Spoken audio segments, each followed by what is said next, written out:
My name's Carmen. My brother is an addict. My brother was an addict. Uh, I'm sorry. Before coming to Al-Anon, I was a cook. I'm still a cook. I'm just a different kind of cook, I guess. And,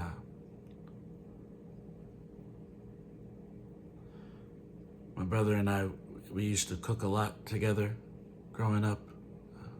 That's when we were the closest. We were connected through food, and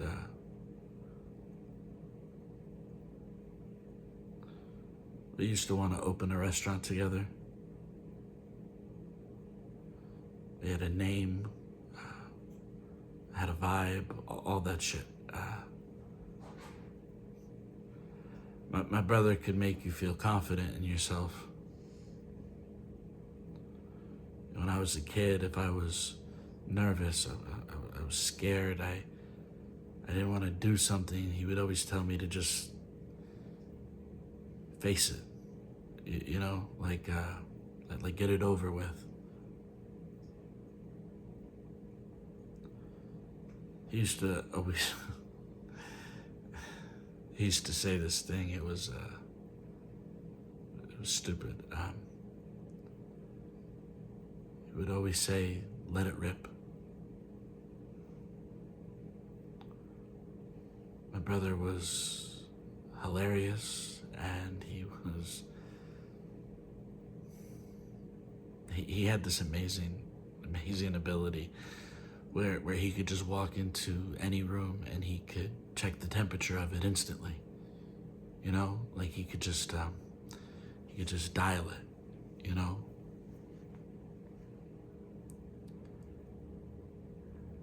I'm not built like that.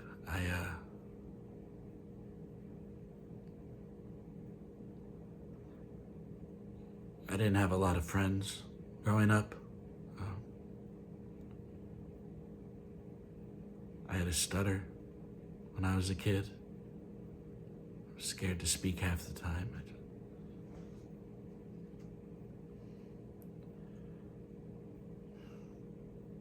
I got shitty grades because I couldn't pay attention in school. I didn't get into college. I didn't have any girlfriends. I don't think I'm funny.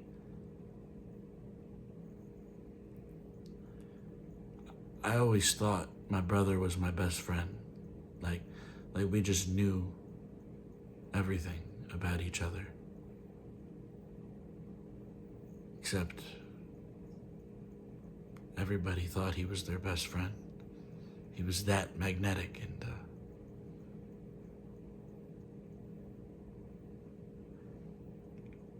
I didn't know he was using drugs.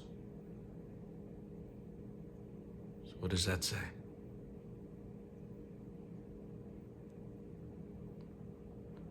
As I got older, I realized I didn't know anything about him, really. And a couple years ago, he just completely locked me out of the restaurant. He wouldn't let me in.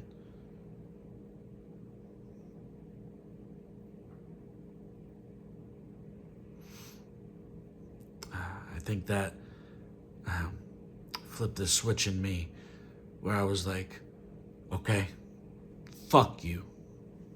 Watch this. You know, we had always been connected through food. So that's when I made this plan, like I was gonna go work in all the best kitchens in the world. You know, like I was gonna work in some real kitchens, like fuck mom and dad's piece of shit, right? And I know that sounds ridiculous, especially me saying that now, but that's what I did. And I got the shit kicked out of me. I separated herbs, and I shucked oysters, and clams and uni, and I cut myself, and I got garlic and peppers and onions. It's stuck in my fingertips and in my eyes, and my skin was oily and dry at the same time, and my stomach was fucked, and it was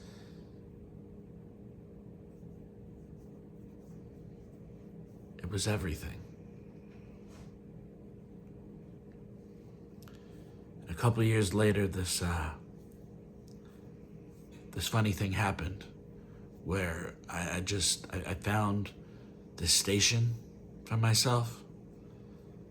I was fast. I wasn't afraid. I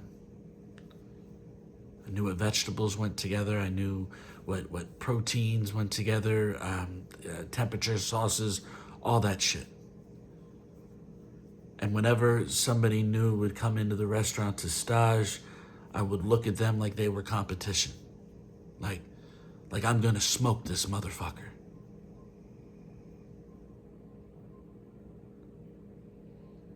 I felt like I could speak through the food.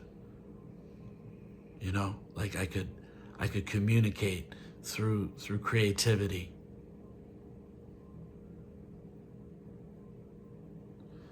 The deeper I went, the better I got.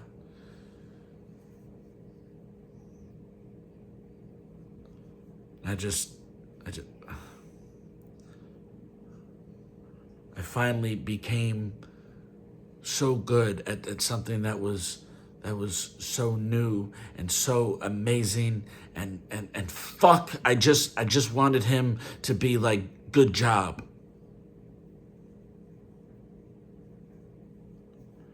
But the more he wouldn't respond, and the more our relationship strained, I just doubled down. And I got better.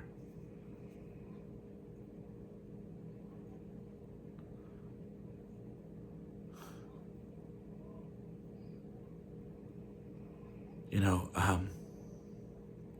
the way of the kitchen is just so consistent and exacting and busy and hard and alive, and I lost track of time and he died.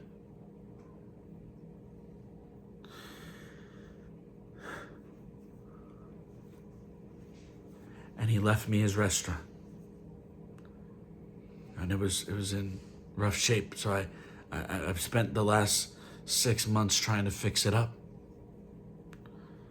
And I think it's clear that me trying to fix it up is me trying to fix whatever was happening with my brother, and I don't know, maybe just fix the whole family, because that restaurant, it has and it does mean a lot to people.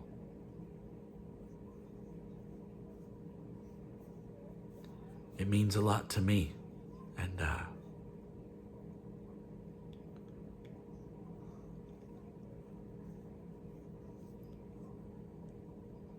I just don't know if it ever meant anything to him.